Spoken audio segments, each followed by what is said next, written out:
Continuamos con de habitante a ciudadano, pues no es ni Zarat, ni Zarate, ni mucho menos Zanate. Su nombre es José Amílcar Velázquez Zárate. Él es el actual fiscal general del Ministerio Público, el jefe del Ministerio Público, que es una institución que hoy por hoy nos tiene con un nivel de injusticia del 99.8%. Eso quiere decir que solo 0.2% de los casos que lleva la Fiscalía llegan a una sentencia, que no necesariamente quiere decir que se haya hecho justicia. Por supuesto, Alejandro, Camila, a mí me llama sobremanera la atención que muchas de las personas que entrevistaron son usuarios del sistema de administración de justicia, son procuradores, inclusive unas personas se identificaron como abogados con un completo desconocimiento del nombre del fiscal general, cuáles son sus funciones, del proceso de elección. Nosotros tenemos que entender porque, bueno, la función del Ministerio Público, según la Constitución Política de la República, en un léxico jurídico a veces complicado, pues dice que le compete el monopolio de la acción penal pública. ¿Pero qué significa eso para cualquiera de nosotros? Pues bueno, el Ministerio Público es la institución encargada de la averiguación de la verdad. Tiene que hacer todo ese trabajo de investigación de todas aquellas denuncias que se le presentan por probable comisión de delitos y, pues bueno, recopilar todos aquellos medios, indicios de prueba que puedan servir para fundamentar una eventual sanción, una eventual condena en un tribunal. Nosotros entendemos que el Ministerio Público no es el único eslabón de la Administración de Justicia. Están los tribunales, está el sistema penitenciario, está la Policía Nacional Civil, el INASIF, en fin, el sistema penitenciario. Pero es una pieza angular en ese proceso. Y quizás, viendo que es tan importante, Camila, tal vez nos puedes contar un poco cómo se elige a un cargo tan importante. Bueno, el fiscal general es electo por una comisión de postulación. Esta comisión le integra el presidente de la Corte Suprema de Justicia, Eric Álvarez. El que se fue a Brasil con su secretaria y con nuestro dinero. Ese mismo. También le integran el presidente del Colegio de Abogados, el presidente del Tribunal de Honor del Colegio de Abogados y los 9 decanos de las facultades de Derecho de las universidades de Guatemala. ¿Qué es lo que hacen ellos? ¿Reciben alguna información? Ellos reciben todos los expedientes de los aspirantes al cargo y después las hacen públicas para que la ciudadanía tenga el derecho a expresar cualquier denuncia, cualquier tacha o impedimento que le encuentre a un aspirante. Ahora, es interesante en ese sentido, Alejandro, el producto precisamente del involucramiento de la ciudadanía, porque ese proceso que tú estabas explicando, está establecido en la Ley de Comisiones de Postulación, que fue precisamente el resultado de esas 40,000 firmas de las cuales nosotros participamos y personalmente llevamos al Congreso de la República para ejercer una presión sana para que precisamente este fortalecimiento institucional se diera. Yo presenté mis tachas, y eso quiere decir que cualquiera pudo haber presentado sus tachas. ¿Qué, Luis Pedro, como abogado, nos puedes explicar en qué consisten estas tachas? ¿Qué puede ser una tacha? Claro que sí, se ha dado mucha confusión al respecto porque las tachas no equivalen a que las personas hayan sido condenadas por un delito. Por supuesto, si eso hubiera sido el caso, no podrían aspirar a este cargo. Las tachas en realidad son señalamientos de tipo moral. ¿Y qué es lo que pasa? Que nosotros realmente queremos saber que esa persona, bueno, pues no sea un defensor de narcotraficantes de una forma habitual o un defensor de exgobernantes corruptos. Nosotros hemos definido, por lo menos en el Movimiento Cívico Nacional, algunas de esas características y atributos que debemos buscar en esa persona, como lo son su independencia, su solvencia moral y económica, que obviamente no le permita ser sujeto de esas presiones, por ejemplo, que vienen desde un presidente o pareja presidencial de la República hasta crimen organizado, etcétera. Pero también esa persona debe ser valiente, debe ser capaz, pero sobre todo debe amar a este país. Debe amar a este país al punto que esté dispuesto a perder la vida o a morir en la lucha por la justicia. Bueno, y los comisionados tuvieron que haber evaluado estos expedientes y estas tachas. ¿Realmente lo hicieron así?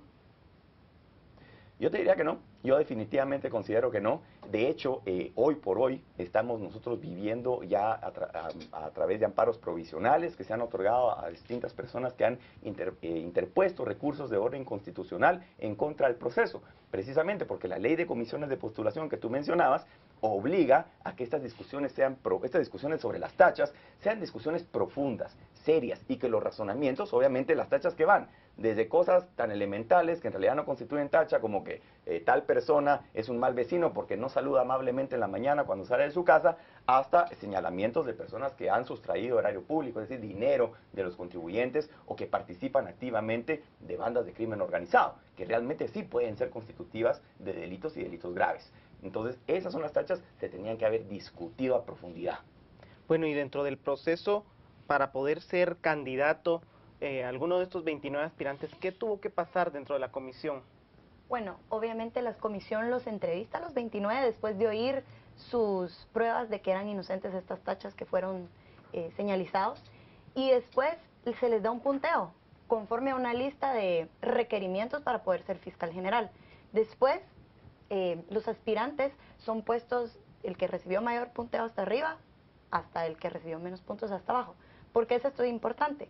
Porque de esta manera tienen los mejores una oportunidad más grande a formar parte de esos 6 candidatos.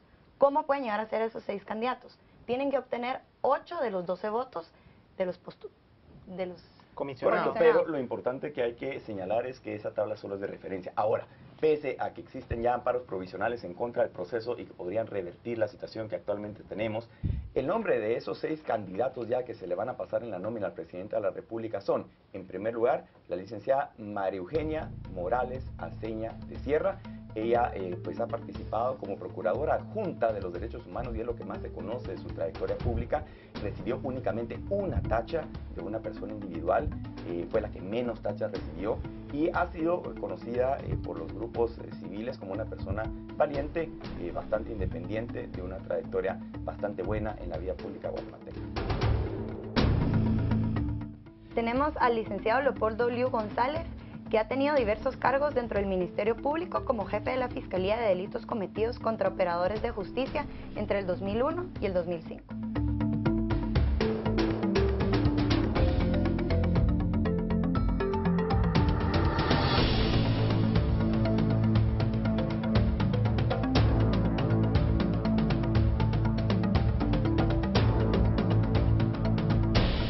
También el doctor Conrado Arnulfo Reyes Sagastume, de 45 años de edad, que ha tenido diversos puestos de consultoría en el organismo judicial y ha sido magistrado titular y suplente en varias salas entre el 99 y el 2004. Es interesante que menciona práctica profesional liberal entre el 90 y el 2010, lo cual en el periodo en que fue magistrado es incompatible con ese cargo.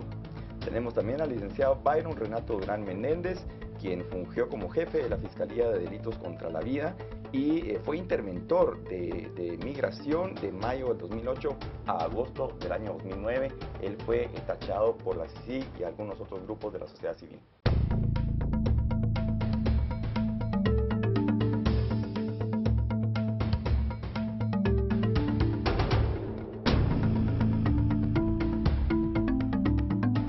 También tenemos al licenciado Edgar Enrique Lemus Orellana, de 56 años, que ha sido asesor jurídico penal de la Asociación de Azucareros de Guatemala entre diciembre del 2009 hasta la fecha.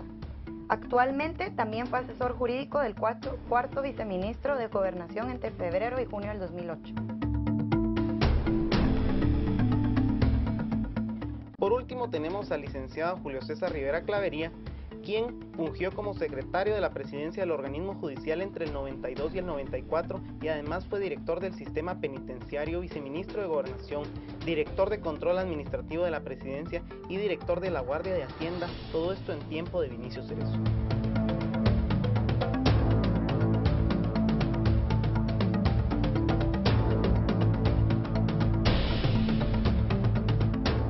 Dentro de esos 6 candidatos debemos encontrar a alguien solvente, independiente, capaz y valiente, y sobre todo con un profundo amor por Guatemala.